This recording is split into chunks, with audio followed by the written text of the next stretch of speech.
Barry Lyndon, A Man's History and a Man's Self. Barry Lyndon is a 1975 movie directed by Stanley Kubrick. It tells the story of Redmond Barry, a young Irishman of modest origins, who is forced to leave home after a duel and subsequently drifts across 18th century Europe. Through war, desertion, deception, and calculated marriage, he reinvents himself as Barry Lyndon, climbing the social ladder of aristocratic society, which observes a rigid hierarchy, only to find that his ascent is an illusion for his eventual downfall, which becomes inevitable. Complex, charming, and strikingly beautiful, Barry Lyndon is a superb work of art. After A Clockwork Orange, Stanley Kubrick initially intended to make a period film about Napoleon Bonaparte. He conducted extensive research, gathering a vast amount of detail about Napoleon's life, and even developed a script for the project. However, he was ultimately unable to secure the necessary funding, and so he turned to another subject for his historical film. He adapted the book The Lock of Barry Lyndon, written by William Makepeace Thackeray, and it tells the rise and fall of Redmond Barry.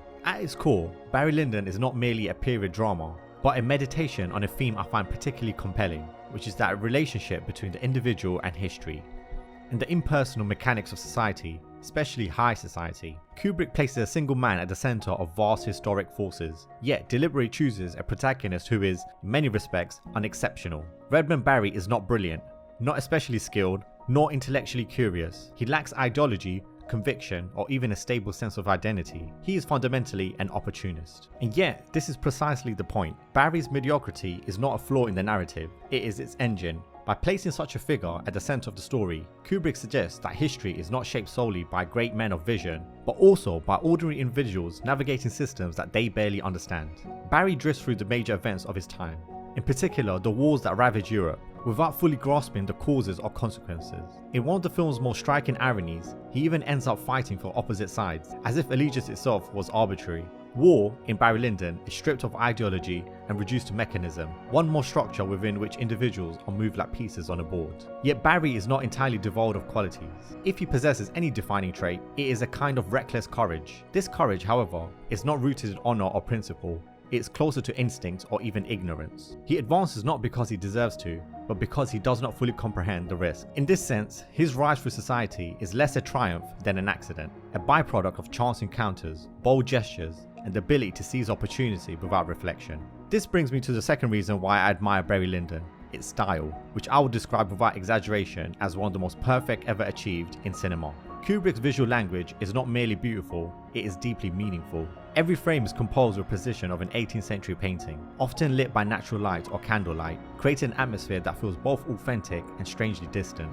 More importantly, the style is inseparable from the film's themes. The compositions frequently position Barry as a small figure within vast landscapes or imposing interiors. In these images, he is dwarfed by nature, architecture, societal structures, visual metaphors for his insignificance within the grand sweep of history.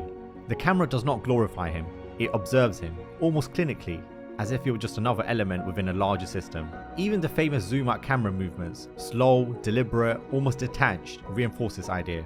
They often begin with a seemingly intimate moment, only to pull back and reveal a broader context that diminishes its importance. What appears personal is in fact part of a larger pattern. What seems meaningful dissolves into insignificance. In this way, style and substance becomes one. Kubrick does not simply tell us that Barry is insignificant, he makes us feel it. The film's aesthetic perfection is not ornamental but becomes meaningful like the themes themselves. This is very refined artistic accomplishment where aesthetic is not an end in itself but becomes revealing and philosophical. Another notable feature of the film is the ironically light, almost playfully voiceover that runs through its entire length, guiding us through the adventures of Redmond Barry, later Barry Lyndon. The tone and word choice are deliberately whimsical, as if narrated by someone only partially informed about the events, or perhaps simply indifferent to the larger forces at play. In this way, the narration itself mirrors the film's perspective, as if downplays the deeper mechanisms that shaped and drive the protagonist's actions, or rather his passive adaptations to them. Ultimately, Barry Lyndon is a reflection on the illusions of agency. Barry believes he is shaping his destiny, yet he is constantly shaped by forces beyond his control, such as war, class structures, chance, and his own limitations. His rise and fall are not moral lessons in the traditional sense, but rather demonstrations of how fragile and contingent human ambitions can be, as well as how futile human efforts, especially when an individual suddenly loses the support of status and recognition. What makes the film so powerful is that Barry is not an outlier. He is in many ways a stand-in for all of us. We like to think of ourselves as a protagonist of our own stories, guided by purpose and intention. But Kubrick suggests a more unsettling possibility, that we are often participants in a system we do not fully understand, carried along by currents we mistake for our own will. Now, in this sense, individual agency becomes fragile, negligible. History emerges instead as a combination of chance and larger forces, structures and contingencies that lie entirely beyond our control. And perhaps that is why Barry Lyndon endures. It's not just a story about a man's life in the 18th century, it is a quiet, devastating meditation on the human condition itself. Thank you for watching this video. If you enjoyed it, give it a like and subscribe to my channel to support me making more content.